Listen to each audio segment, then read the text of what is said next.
Welcome to Screw the Stock Market. On this show, we discuss a variety of alternative asset classes, tools to help you unleash your money, a success mindset, and inspiration to see what's possible when we do things differently.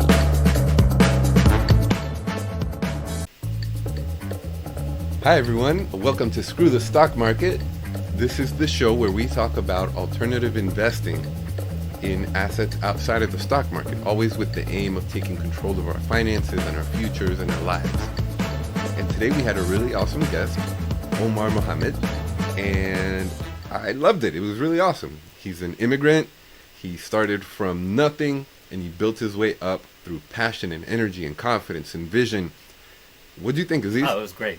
It was it was inspirational. He hit all the points of everything that we talk about and discuss on a regular basis. He talked about mindset. He talked about entrepreneurship. He talked about real estate, even how to manage your W-2 regular 9-to-5 job while trying to build something more and gain freedom. It was really an awesome interview. And he's like a jack of all trades. This man has done everything, starting from sleeping in the back of a restaurant to now being successful and doing well. So it's inspirational. It's definitely inspirational. Yeah, and he's charismatic, dude. He's just charming. I feel like he's just a friend I could just go hang out with. Are you swooning, Alex? Yeah, you could say that.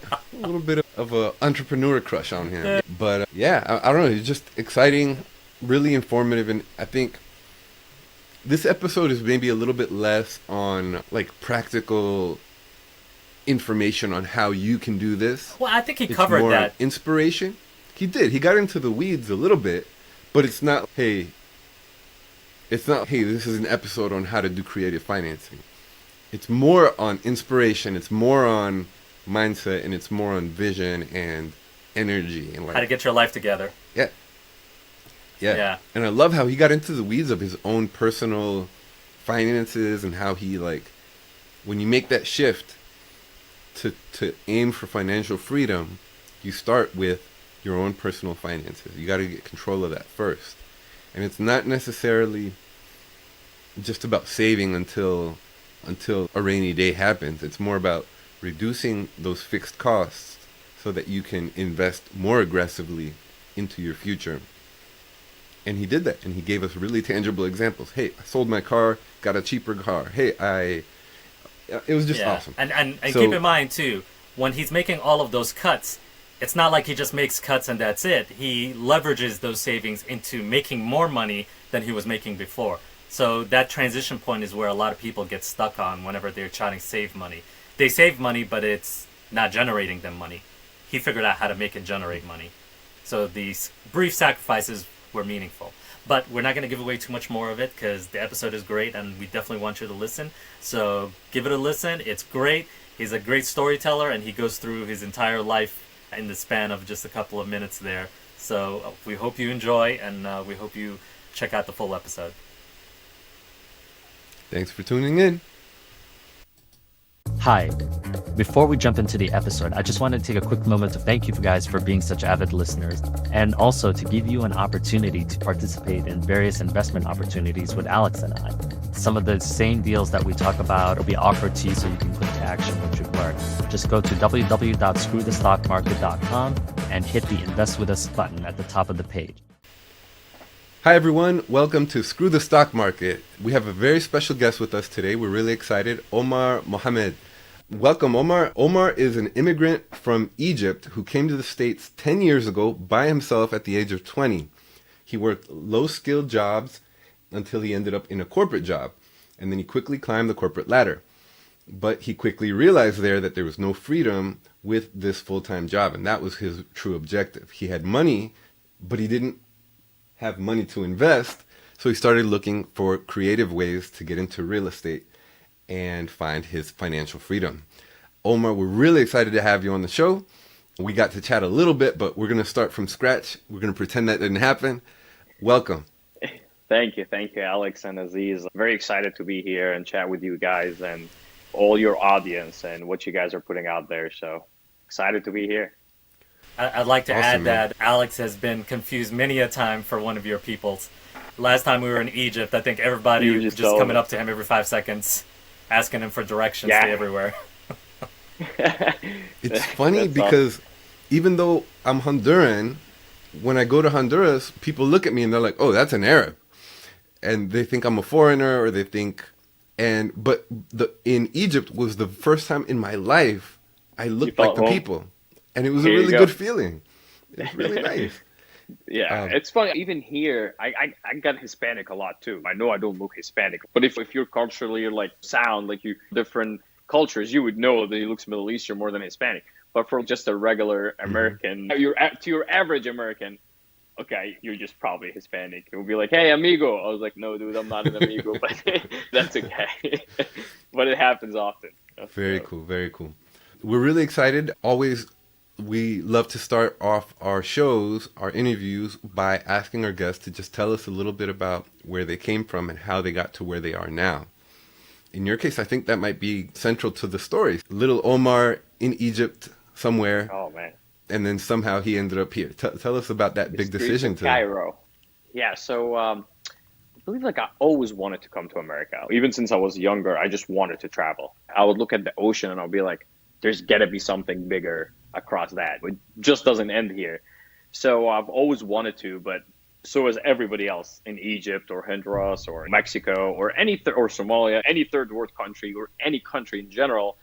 Even European countries, a lot of them want to take the opportunity to come to America because the American dream. But so it sounded so hard, like in my mind, I was like, it's almost impossible. I don't even know from where to start. But I had a feeling, that it would happen somehow. Okay, I'm gonna finish. Especially when I started and went to college, I was like, okay, I'm gonna leave. So I shared it with my mom first, which she plays a big role in my life and where I became now. So I shared it with her. I was like, Mom, I'm gonna go to America. And she was like, but would you leave me? And I was like, no, but it would be better for us. And I got a job. It's a funny story. I got a job as a cold caller, and it was for an American company. My name couldn't be Omar Mohamed because the manager was like, if you call on the phone and start selling and your name is Omar Mohamed, Americans will hang up on you. I was like, so what should I do? He was like, just pick an American name. I was like, cool. How about Tom? He was like, works. He was like, what's your last name? I was like, Wayne. So my name was Tom Wayne. And I would call you from Egypt, say, hey, this is Tom Wayne from blah, blah, blah, and trying to sell you marketing, SEO, and if you're a business owner. And I learned a lot in this job, but I mainly did it because I wanted to save the money to come to America. No idea what program will work, but I figured I'm going to need a lot of money to come here, pay the ticket. So that was my job, and I could practice the English too. So started there. I was lucky enough and fortunate that I found a program that the U.S. have that they bring kids from all around the world, and they make them work together, and then they think these kids are smart. They're going to go back to their country, except Omar, but they will eventually go back to their country, become something big there, and they can stop like a World War III. It's a culture exchange program. It's an amazing program. But when the program ended, I took the biggest decision I've ever taken in my life. I was 20 years old. I would still have college back home. And I said, I cannot go back. This is so good. This is like a dream here. I saw like how people are treated. I saw the opportunity, mainly what I could provide, not just for me, but even for my mom, my younger brother, my younger sister, for my future. And I was like, man, I either get to make it here or die. So I took the biggest, I just got to figure it out. No one. And then, so I made that phone call to my mom that I'm deciding to stay. And she was like, when am I going to see you? I was like, I don't know, Mom. She was like, we know of somebody that went to America and it's been 7 years. 7 years, his mom haven't seen him. She was like, don't be like him and be 7 years. Of course, she's crying. When I was like, hey, it wouldn't be. She was like, you don't know anybody there. Just come back home. I was like, this will be better. And I started the journey. And 10 years later, here we are. I believe it worked out.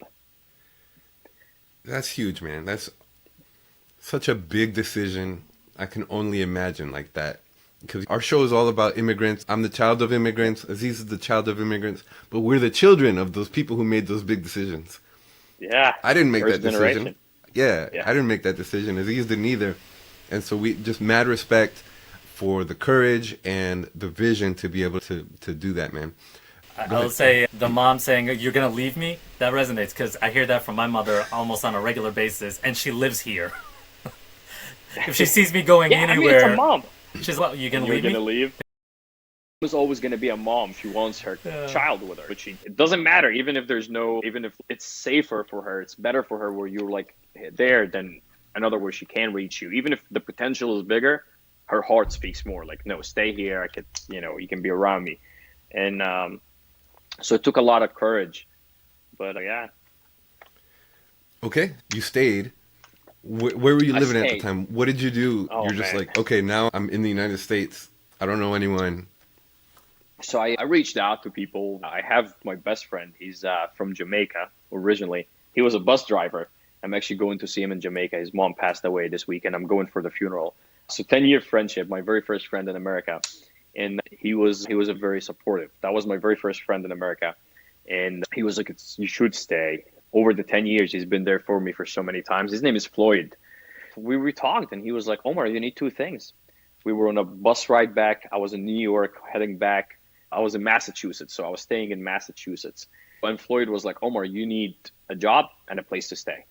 Then you can start figuring things out. Without these two, there's an issue.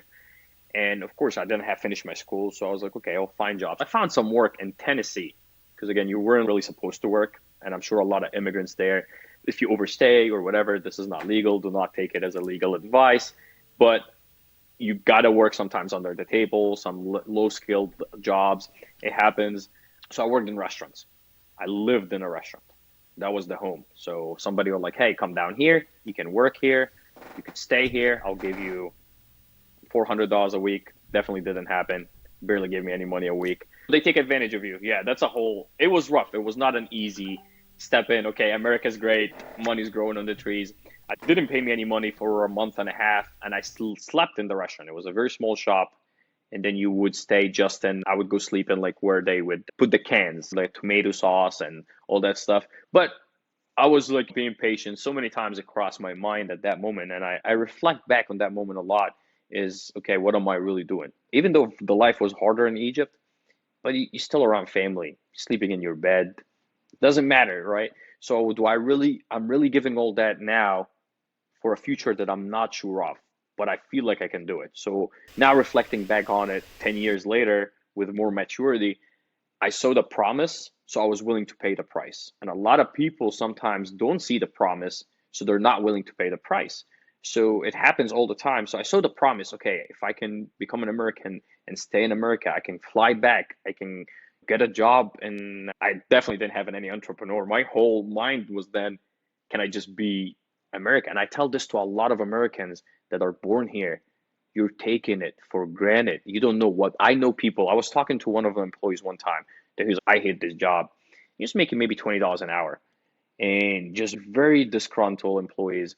And I was the area manager, so the store manager was like, I don't know what to do with him. I was like, just bring him to the back. Come to the back. I was like, dude, I literally know people that would die to have the job that you have. He was like, it's just $20 a job. It's almost like McDonald's. And I was like, you have a job, you're sitting here in the air condition, getting paid $20 an hour, barely any customer walk in, you talk to them, you have an iPad, you don't have to do physical labor. You were given the opportunity just by being born here. It took me 7 years till I can even just have that. I had to work 7 years harder away from my family just to become an American citizen so I can just start. You're already born here. Take advantage of it. But I feel like a lot of people don't see it. So that's a plus. I look at it as a positive that we as an immigrant, or you guys a child of immigrants, that we have is we know that the grass is definitely not greener on the other side. And America here provides a dream that no any other country provide. So that's huge. So yeah, work different jobs, very low skilled, delivery, pizza, was paying $2 an hour, just making anything happen. And people knew I don't have any other option. So they just took advantage of it.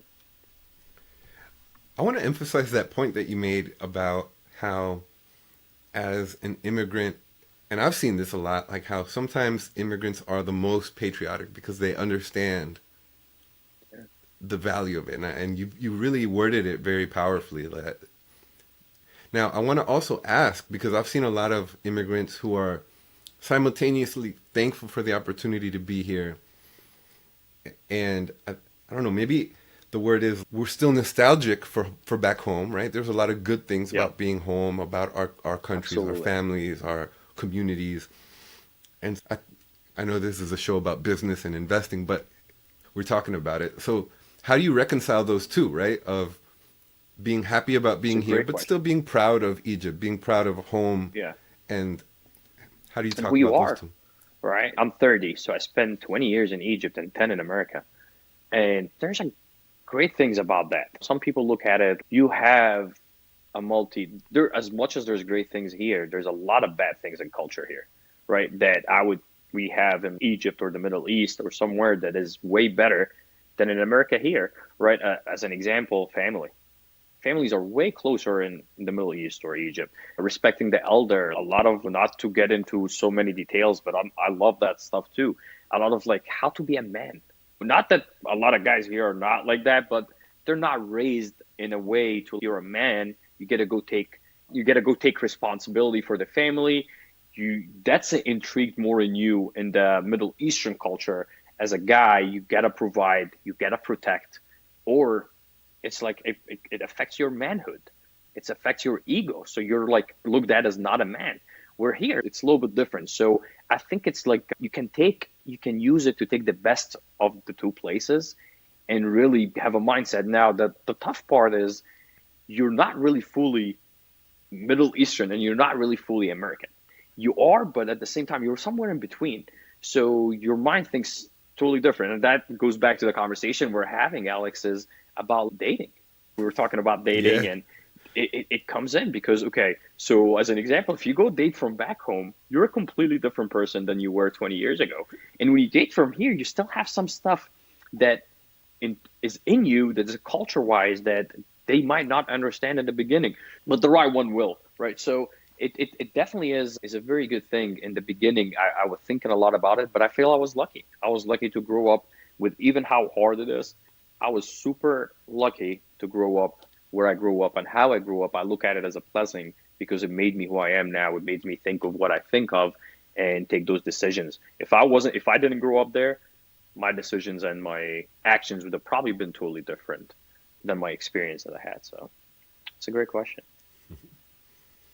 Very cool. That's essentially something that the three of us can all relate on, right? Like that in between. You guys had immigrant dads or moms, or was it both, or just one side? Both across the board. What's for you, Alex?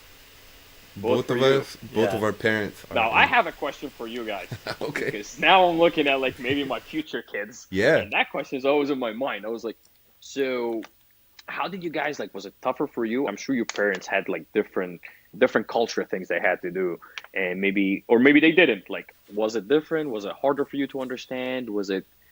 How was it growing up? Do you relate to back home?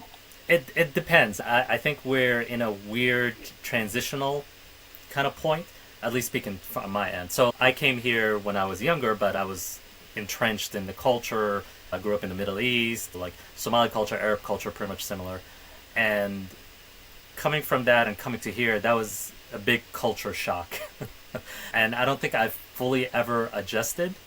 Whereas my brother, who came here as a 5-month-old or 2-month-old, however old he was, is completely Americanized. He actually has more trouble adapting to us than anything else. I don't know. I feel like I can manage both sides fairly well, but there are times when I feel like it's a little bit more difficult than someone else. My brother is just fully Americanized, fully full. Has Went no all the trouble. way west side, Yeah, has no trouble adapting to American culture and whatnot and everything. Whereas for me and Alex, I think we both felt the same way. Sometimes we feel like there's a slight barrier. So it's difficult. I think if you have kids here that grew up their entire lives here, it'll be a lot easier because they will view themselves as more American than anything else. But like for us, where we're ingrained in both worlds, grew up in both sides, it's a little bit of a struggle sometimes, at least for me. Yeah, and I'll say for me, my family always romanticized Honduras, right? So it was always, oh, Honduras is great. Honduras is the best. We're so proud of being Honduras. If you don't eat your beans, you're not Honduran, Alex. And I was like, I don't like beans, but I do like beans now. Here you go. You're more Honduras now. Yeah, now I'm Honduran. So they always got me with that Honduran pride stuff. I ended up marrying a Honduran woman from back home. She's amazing. She's good. But even then, what you were saying, there's some things where culturally we're different. She grew up as a Honduran in the majority of Honduras, right? Whereas me, I grew up feeling like a minority. I grew up feeling different than... And it's a double-edged sword for sure. It's Yeah. a double-edged sword for sure. Yeah, it's cool. And now if I look at my circle, it's people like us. It's immigrants, children of immigrants, and it's in particular I feel the most comfortable with people who are from different cultures, like you guys. Yeah. Because if I hang out with a bunch of Hondurans, there's a little bit of expectation of what a Honduran Of how you should be. Yeah. I agree. If I hang out with a bunch of Americans, there's a little bit of but if I hang out with someone from Somalia, from Egypt, I don't have any expectation. I can just be whoever I am. No, we can be whatever, yeah. So I find it very liberating. And that's my circle. And that's why Aziz and I, we decided, hey, this is our business. We want to focus on working with these kinds of people because that's who we're most comfortable with. I think this is people who would be really excited about this topic. So let's do it. And yeah, man. So it's awesome. We're really happy to have you on the show. So now let's talk a little bit about progress, right? You started off, it was tough. I want to add one more thing. So if you have kids here in the future, just to one aspect, since you spent most of your life back in Egypt, your mindset is going to be more Egyptian than Americanized in some aspects. So I'm going to warn you. With the kids, you mean? Or yeah, in terms of you. So I'm going to warn you. Okay. Don't do like my father, where you super romanticize back home to the point where it's just... Where you just like, go Egypt, okay, we know it. It becomes a non-stop lecture, 24 hours. So just giving you a heads up. Yeah, and I think about this stuff. I was like, okay, the kid's going to grow up here, and we'll get into the process and financial freedom. I'm going to take them to Egypt. But again, if they're going to be born here, their neighbor's going to be here, their school's going to be here, they're going to have less ties to Egypt than I do. You're right. And I just got to be okay with that. Like, I got to learn that. And I'm already accepting it before I even have kids, before I even have a girlfriend or a wife. But I'm already accepting that. I'm thinking in the future, they're going to grow up here. They're going to be Americans. They don't have to love Egypt, but there are things that can make them feel appreciative of it. The trips that we'll take, how much fun it is, their grandma, their nieces, their cousins. So it all depends on how it is. But if I make it, like you said, hey, in Egypt, we didn't have that. I didn't have that. They would just hate it. That's a very good point. And I see that with my friends' kids. I have a lot of friends that have kids that are immigrants as well. And I can see the kids, the difference between the parents and the kids. The language is one of the things. Some of them that can't speak the language. Could you speak Aziz? Or Alex? Yeah. Are you guys able to speak the Somali, yeah? Yeah, it's Somali and I know, Arabic Somali, as well. Ayar. That's the word I remember the most in Somalian. Which one? Ayar. Oh, what? Yeah. I hope I'm saying it correct. Yeah. Yeah, you. Ayar. What? Yeah. Hey, yeah. Hey, you. Yeah. Like, so we had growing up in Egypt. There's a quick story. We had like teams. So you would play soccer in the street 24/7. That's all what we did. So there was the Somalian team. And the word that would happen all the time is like, when they were like running. So I remember this team the whole time because there's a big Somalian population in Egypt. So that's fun. But yeah, progress, back to the point. So yeah, started a restaurant till I finally became like a resident in America where I could get a job. So not restaurants anymore. I don't have to wash dishes, don't have to do all that. I can finally go get a car and a stuff bicycle in the winter or whatever, walk in the snow.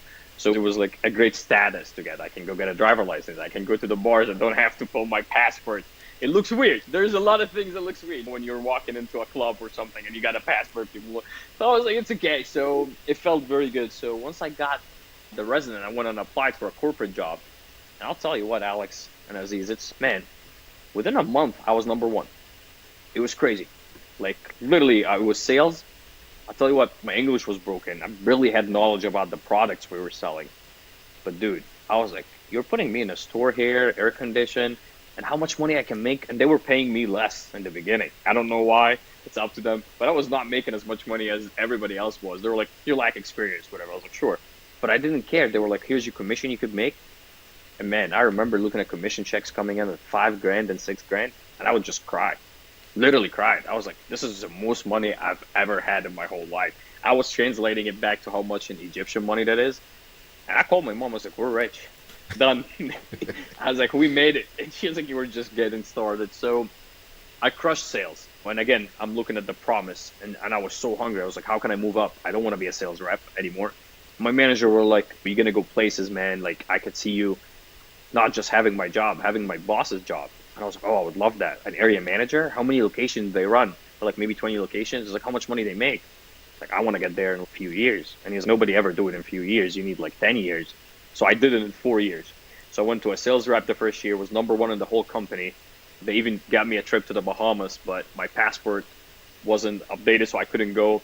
And then assistant manager, store manager, number one again as a store manager. My team won like so many consecutive month number one. Though I won that like the 1% top of the company as well. Then I became area manager, which it was like goal of mine. Real estate, entrepreneur, none of that was on the thing. All what I want is, okay, career, I will be with them till I die. That was my time then, like 24, 25. I wish I knew what I know now, but I've learned a lot from it. Very exciting. So we can talk about sales because that's the whole thing, right? Like, why were you so good at it? The energy, the enthusiasm, the gratitude that you had is clear. Right? You're saying, hey, this is a big step up. What was your secret to doing it? So I got asked that question a lot, and this is a great question. So if anybody is listening, jot that down. So there's really no secret. The secret is I want it so fucking bad. Then you can cut that F word. I don't know if I'm allowed to or not. But I just wanted it really bad, Alex. Nobody else in the store or in the company wanted to be number one as Omar Mohamed did. They had people, I had no clue. So I was working in West Virginia. These people would be like in New York or like Philadelphia, and they would wear name tags and say Omar Mohamed on it. And then my VPGM or the president will send me a picture, be like, I walked to the store, and these people, because they had a dashboard, so people thought I was not real. They thought that guy, the numbers he sells is not true. The company's making it to make people show him it's possible. So they were like, we're going to sell like Omar Mohamed today. And I have no clue who these people are. But really, again, if I look at the skills, yeah, was I smooth? Probably. But if you bring no sales training, no idea, but the wanting it so bad pushed me to have to figure it out. So I would grab pen and paper and go with customers. People maybe will have 10 customers offer once. I'll have 10 customers and offer 30 times. Say no 17 times. Like, why wouldn't you want it? It's great. Let's figure it out. Like, is it the money? It's cheaper than what you're paying. So what is it about it? I got to talk to my husband. I was like, cool, let's give him a call. And people were like, what the hell is this guy? Like, this guy just like, and it wasn't like weird, like salesy. Like, people give sales a very bad taste. Like, oh, it's so salesy. I don't want to be sales. Sure, stay home, don't make money. If you want to be successful as an entrepreneur, you have to learn sales. That's the number one skill you have to learn. But I was just trying so hard and trying to figure a way. I was like, okay, maybe when I word it like that, people push off, start thinking, maybe if I write it down, and I start creating a system without knowing that did really well in crush sales. But really the secret, so Jim Rohn, which is my favorite philosopher of all time, I watch a lot of his stuff. He always says, you can make a number what you lack in skill. So as an example, right now I'm more skilled. I could call maybe 3 people, close a lead. Let's say somebody else is not as skilled, can make up 30 calls and close 4 leads. So you can make a number what you lack in skill. And I don't think I was super skilled. They looked at me as a Superman, but I wasn't Superman. I just knew like my family back home. I know where I came from. I know the money I can make, and I know where I want to go. I would even go there on my days off. I took 0 days vacation that year. They're paid vacation. You could have just stayed home. And I was like, no, when number one was more important to me than taking vacation, I became the number one in the company. And then after that, I took as many vacation. But so the secret is just, again, the purpose, consistent, you'll get better, you'll reach a goal. I don't believe anybody here in America could not reach what they want unless if they're physically, mentally stable, whatever goal you want. I'm like very confident. If you work hard on it consistently, you'll get there. Awesome. Yeah, that was very, very awesome. Thank you, Omar. Thanks, man. And that actually ties to one of our main things is mindset. The biggest factor to success across the board, everyone we've spoken to, has been always number one, mindset. And I remember back in the day, I used to think that's mindset, all this foo, psycho babble nonsense. It doesn't mean anything, but it actually does. You talk to somebody about, okay, what do you want to do? And they'll tell you, and then they'll be like, yeah, I can't really, it's impossible, I can't reach it, or whatever. Or they create these mental obstacles that just stop them from achieving that goal. And here you are, you started with absolutely nothing, and you set that goal and you achieved it, and then you, boom, set up another goal and you achieved it, all the way to success. Yeah, your limited beliefs, that's what's called. This is your biggest enemy in the beginning, your limited beliefs. I still have limited beliefs till now. That, maybe, and a lot of it happens subconsciously that you just don't think of that. So as a kid growing up in Egypt, I was full of limited beliefs. Coming to America by itself was a very limited belief. I would never make it there. But then I started believing it. No, I will make it there. I will do this. I will do that. But the limited beliefs is what keeps people. And the mindset, again, back to Jim Rohn, you got to work yourself harder than you work on a business. He says when you work on your business, you make a living, which is fine. But when you work on yourself, when you work on the business or you work on a job, you make a living, which is fine. But when you work on yourself, you make a fortune, which is super fine. That's how, if I would quote him in my own way, which is very true. You work at the job or something, you will make a living. Work on yourself, because especially entrepreneur, it's all up to you. It's not the business or the vehicle you're going to take. It's how you're going to make those tough decisions and take risks. It requires a strong person.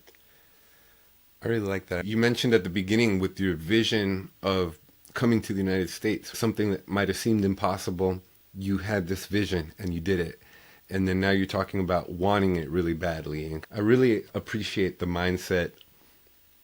And it sounds like you're a student of it too, right? It doesn't seem like, hey, you just had this vision or you just had this outlook. You're quoting Jim Rohn. It seems you haven't really mentioned that part of the studious side of you in this philosophy too. Can you tell us a little bit about that part of your development? Yeah, that's the biggest part of my development, which is a very good point. Like in the beginning, you just don't, I had the hunger. I lacked some skills, you're right, because I didn't have like maybe the proper training or something, but I had the hunger and I had the will. And those are two very powerful things. If you have the will and you have the hunger, you'll reach places because you can then go get the skills that you need. So one of the things that majorly changed, I would say it's even 2 years ago, so it's still new. No, 3 now, sorry. 3 years ago, I started reading. Before you tell me to read a book, I'll be like, hey, dude, you're crazy. What bar we're heading? Just didn't even know. What would a book do to me? Again, didn't grow up around anybody that really reads, or self-development wasn't a thing. And one book for another. And I find myself, my life's changing. It's talking about setting goals. Again, Jim Rohn, I probably listened to everything. One of the, you think, philosophy in itself, because philosophy teaches you really how to understand yourself, how to understand your philosophy is your everything. Like it gives you your style, your attitude.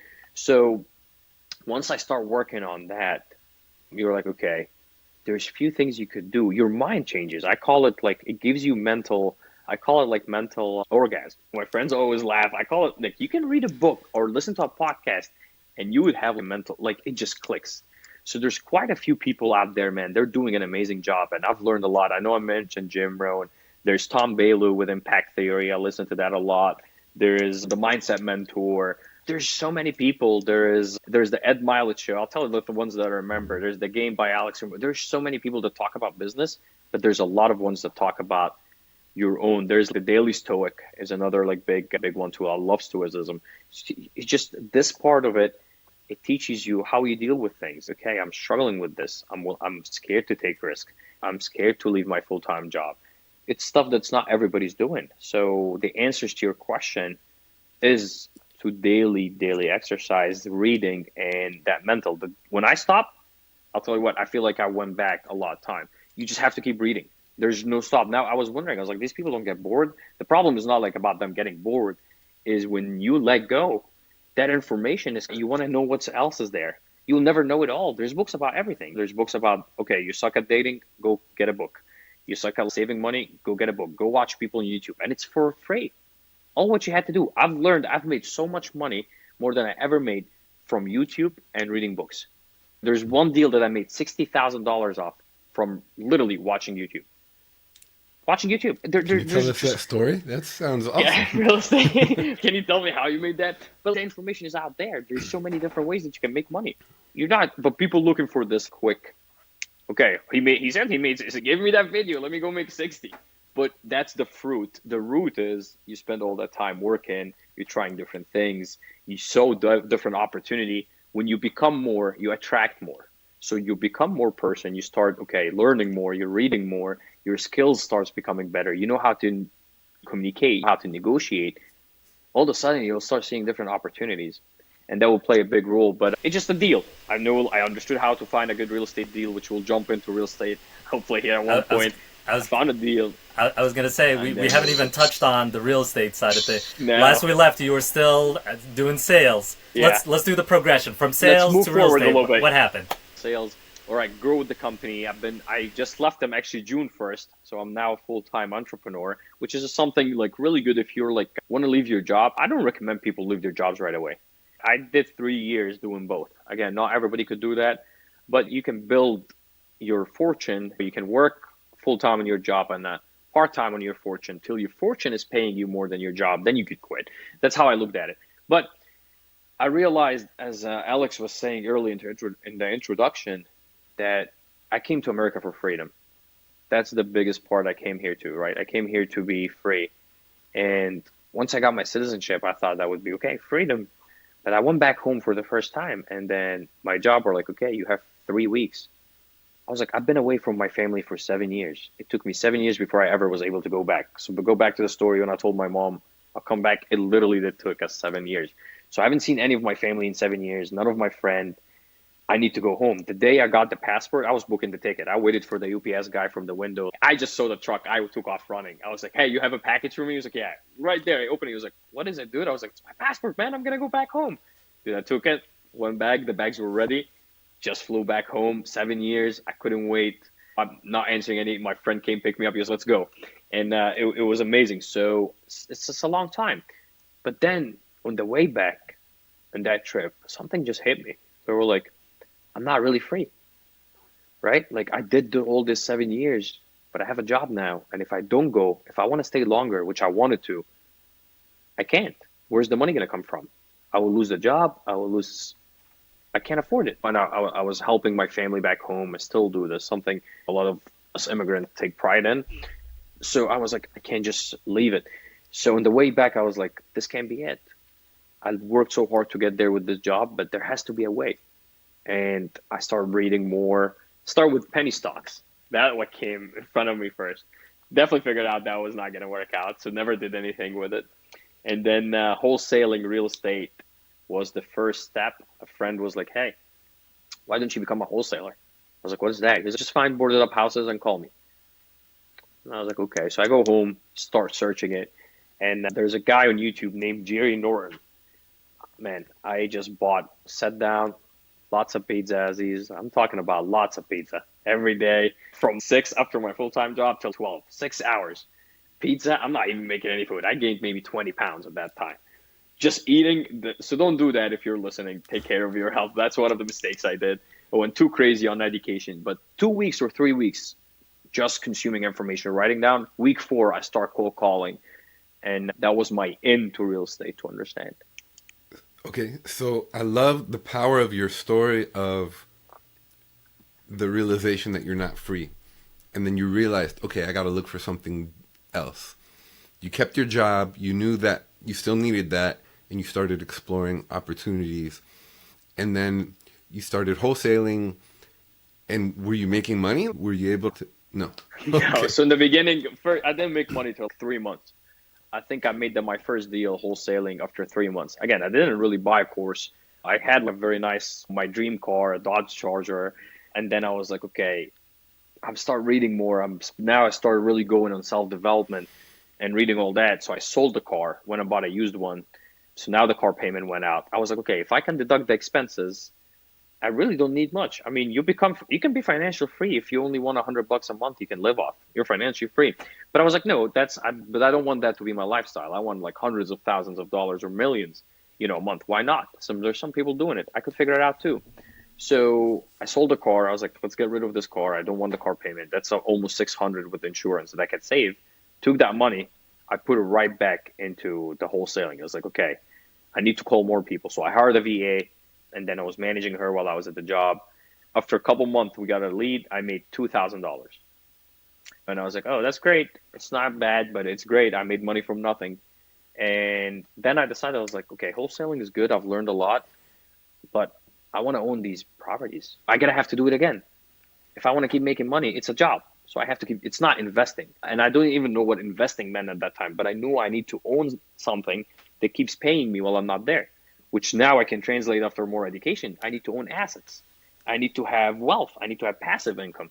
Back then I didn't know, but I was like, this is not it because I have to keep doing it. So if I have to keep doing something, it's the same like my corporate job at AT&T. Why? That's not going to work out. But then when I sold that, and my first buyer, I was like, dude, what do you do with these houses? He said, oh, I fix them and I rent them out. And my eyes went like that. I was like, you rent them out? Do you make money? He said, I make a lot of money. Let me show you. And I was like, what? And then he starts showing me like his rental portfolio. He's like, see, I took this from you for 20 grand as an example. I'm going to fix it up for another 20. I'm going to rent it out for $1,000. The mortgage would be like 600. I make $400. I was like, and you don't have to be there. He was like, nope, I don't have to be there. I was like, you can be in Egypt. He was like, what? And I was like, no, this is just, I was like, so I can be anywhere. And he was like, yeah. And I was like, oh my God. Then goes back, you're willing. You guess, remember the same Omar like few years back wanted to be number one so bad? Same energy, same attitude. I get to own real estate so bad. But now double because the time. Now I know how much I can get back. I need that time.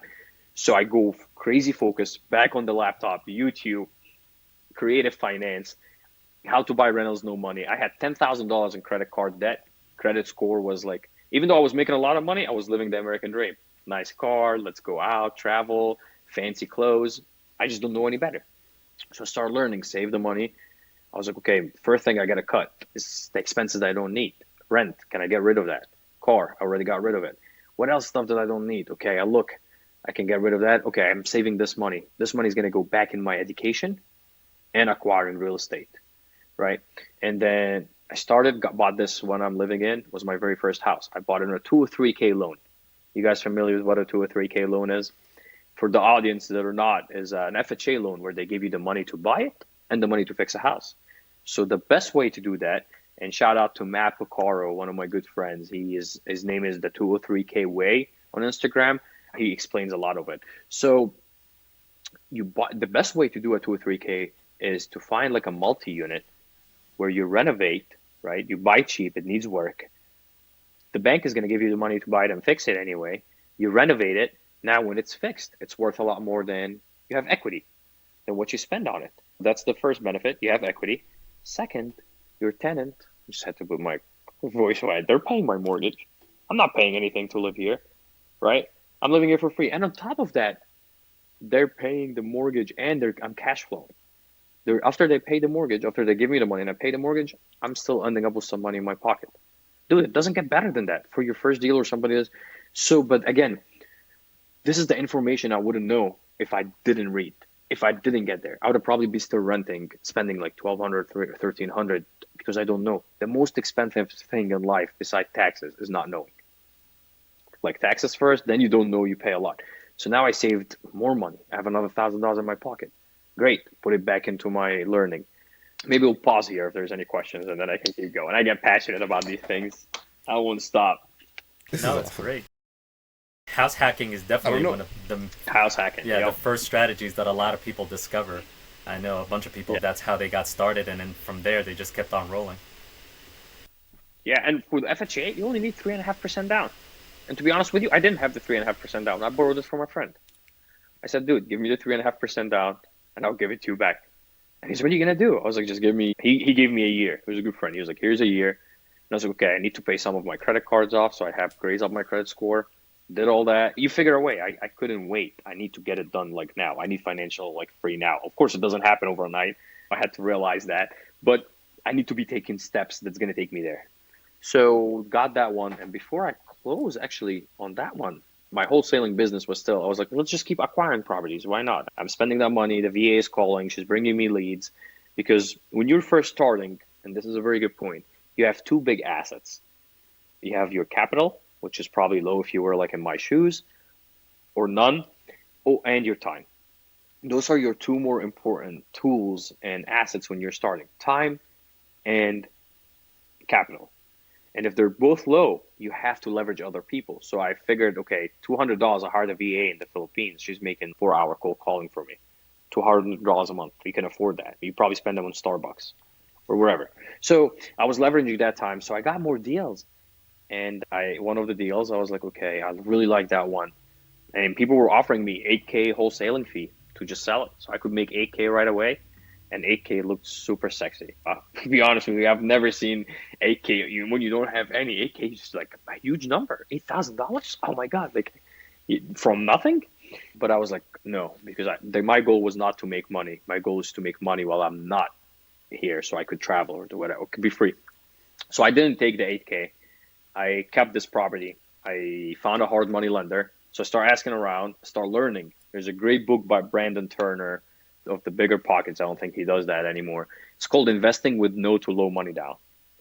And he gives people things they can do to start, and maybe 4 or 5 things to do to start investing with no money down.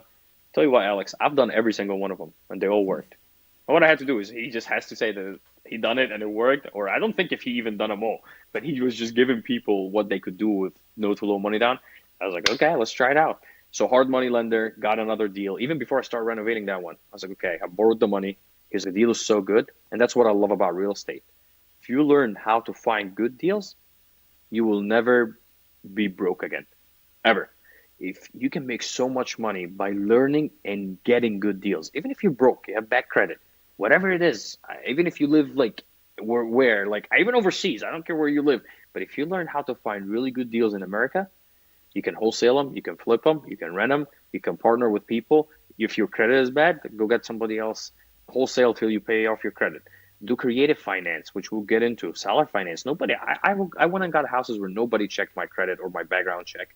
The owner signed the deed. They're like, okay, you're a homeowner now. I could have had 400 credit score.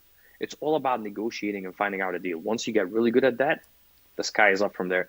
But so I kept that one, used the hard money lender, renovated it before I even finished here. And then another one comes up and it just started rolling. I was like, okay, now I'm learning a different one. So back to the 60K one. So I did the hard money lender on one, did the 2 or 3K working. I was sitting on Facebook, just chilling. I see a property for sale. Yeah, not a really good neighborhood. And I was like, I don't want to go there. It's probably not going to be a good deal. But something inside me was like, just go, dude. Don't sit. You never know. So I texted him. I was like, okay, let's meet there. I go there. He's late. An old man comes out the house next door. He's like, what are you doing here? And I was like, I'm just looking at this house to buy. He's like, why would you buy this piece of shit? Buy mine. And I was like, let me finish with him and I'll come talk with you. And he was like, yeah, come buy mine. And I was like, I don't know, is he like serious? But we'll find out. So I finished with that guy. He wanted $70,000 for this beat up house. Super beat up. I probably wouldn't pay him 20. So I was like, dude, it's not a deal. And he was like, that's what I have into it. I was like, cool. He leaves. I go knock at this guy's house. I was like, you still want to sell this house? He's like, but it's going to be a lot more than this one. I was like, I'm sure. Let's just talk. He was like, here, meet my wife. And he talked. I was like, why are you guys want to sell? Which is the most important question to ask motivated sellers. Why the reason for selling? They don't care that you want to buy. They care that they want to sell it. But you got to find out why and solve that issue. They were like, we're getting old. We can go up these steps. I look in the backyard and this beautiful swimming pool. And I was like, oh my God, this is going to be expensive in my head. I was like, can use some update, but there's a swimming pool, nice fence in the yard. We start talking. And I just said, okay, yeah, I'll buy it. You guys want to move? I want to find out why they don't put it on the market. There's something wrong with it. They don't want people in the house. They already found a house that they're moving into. They just need to move. And I was like, okay, how about $70,000? And he was like, how about 75? And I was like, let's say 72 and shake our hand. He was like, let's do it. 72, we shake our hands. I don't have the money. I have nothing. And at that point, it's all in renovation. I go grab the contract. We sign it. I'm under a contract for 72, but I know there's equity in that deal, right? I know it's at least worth 120, 130, worst case scenario. So I have some equity there. Texted to my hard money lender. He's like, yeah, I'll lend you on it. That's a good deal. I was like, okay. Go home. I find another deal. Dude, it's just crazy. Another wholesaler selling a deal I really like. And that was last year. And I was like, oh my God, I like that one too. She was like, if you like it, it's yours. I was like, okay, let's do it. Text the hard money lender. He was like, Omar, you want both of them? And I was like, yeah, but let me just see what I can do. I go back to that main seller. I said, hey, I got lucky too because the title had some issues and was taking time. They had to move. Somebody has to keep up with the pool.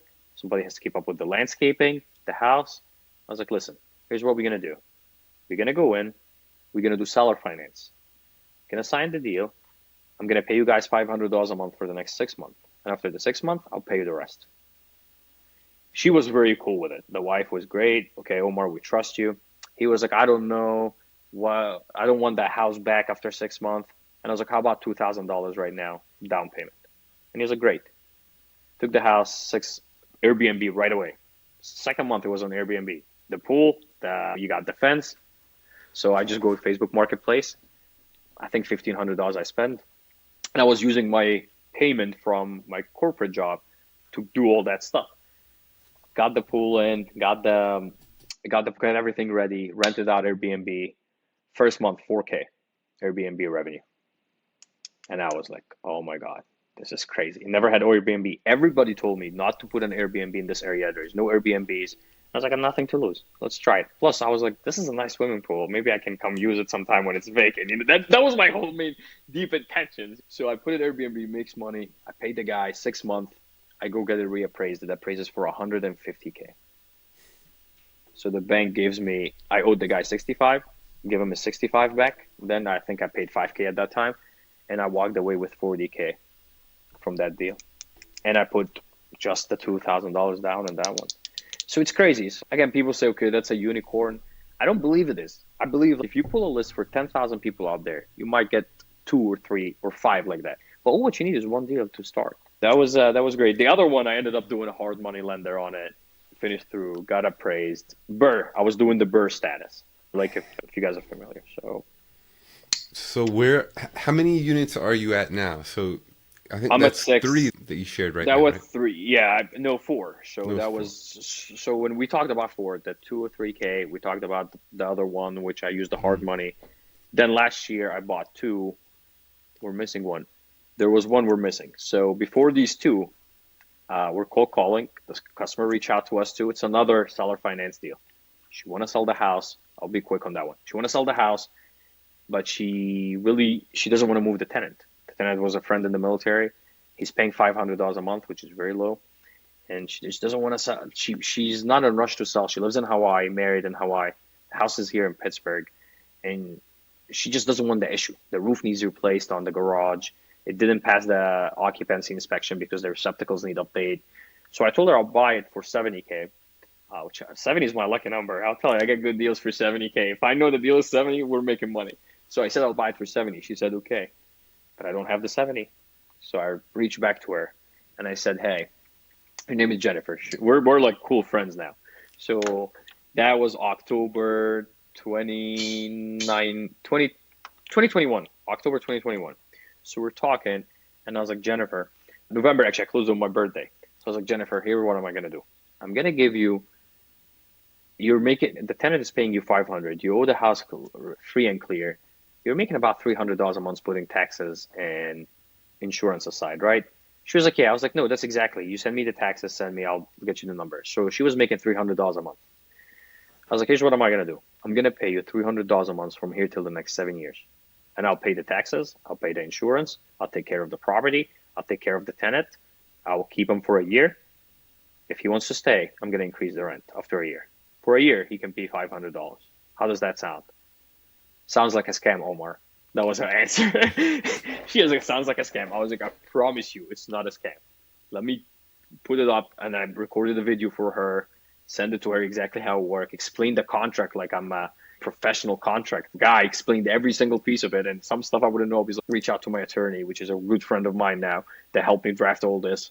I was like, Brett, what does that mean? He was like, oh, it means this. I was like, oh, I totally told her something different. Let me call her back. So you figure it out. So it went through and we closed it. And then on the closing day, it was my birthday. She actually turned around and sent me half of the closing cost because I told her I'll pay the closing cost. So she turned around and sent me half of it. She said, happy birthday. Yeah, we're really cool friends now. And then I paid her $300, and then I told her the next year I'll increase it up to $400. I go in there, I fix the garage roof. I start making money from the rentals, the stuff, my AT&T money. I fix the garage roof, a lot of it Home Depot credit cards and stuff. Then I fixed the whatever inspection needed, and then I told the tenant he has 6 months, to either move or the rent is going to be $1,200. And he said I'll stay and pay the $1,200. So I take the $1,200, paying her the $300, paying the taxes, the mortgage, and I think it's cash flowing about like $500 a month. Nothing. Did nothing. Deal structure. Literally just structuring a deal. Made money. And in 7 years, we have maybe 5 left now or something. I'm going to only owe her like $20K or so, but the house is worth probably $150 or something. I could refi. I'm not worried about it. And the tenant is there, never bothers me, paying the $1,200 like a champ. He loves it, and it's a great deal. Omar, that You're cleaning up, man. You're cleaning up. It's really exciting. But when I want to emphasize, the stories that you're sharing are detailed. They're meaningful. They're inspirational. They're things that you can take and try to do. But the number one thing that I've been really studying a lot recently, and Aziz and I have talked about this a lot, is confidence and what that means. My definition of confidence has changed recently. And I think you are exemplifying the kind of confidence that is most likable, right? There's people that are confident in a way that is It shows us arrogant. Yeah, it comes across as arrogant, abrasive. Douchebag energy is what we like to call it. Douchebag. Yeah. And you are exemplifying the confidence, the energy, the hunger that I think is exactly where the people that I want to work with are. Exactly the kind of people that I want to call friends. Not douchebag. Yeah, Not douchebag. I like that more than the douchebag. I'll take it. I like that. But you're really right. There's some people that come out there and speak and you just can't take it anymore. We go to meetups and they just want to talk about how great they are. And I did this. Dude, it's literally available for everybody you did. And there's a lot of that energy out. Even on Instagram, you could be scrolling and you'd be like, oh my God. So people have those two energy, but I appreciate it. Confidence, I think, is very important. If you're not confident in what you're talking about, why would you want anybody else to believe if you can't even believe it first? So confidence got to be a very important thing. But yeah, so we're up to 6 units. Back to answer your question, I'm up to 6 units now with 2 new ones under contract. 6 units literally all in the first year of going in real estate. First year from doing that phone call of the wholesaling for the pizza. First year, I lost it now, so you can see the pizza effect didn't go there. But 1 year, 6 units, 0 money down. Literally, it's all creative finance. And then this year, I haven't bought anything yet. Been focusing on my business, which we'll sidetrack. But I have 2 under a contract that I'm really excited about. Now, are you focusing predominantly on single family or are you doing multifamily properties? So the only multifamily I have is this one that I'm living at. I'll probably rent it when I move out. So I think single family. If I'm thinking about it, I changed my perspective a little bit. When we were talking about that, Alex, briefly before we start, my perspective, real estate is not, I don't care what anybody say out there. It's not going to make you rich off 5, 6, 7, 8, 9 deals, especially if you do the Burr method. I'll tell you right now, what are you going to cash flow? $300, $400 a property with interest rate right now?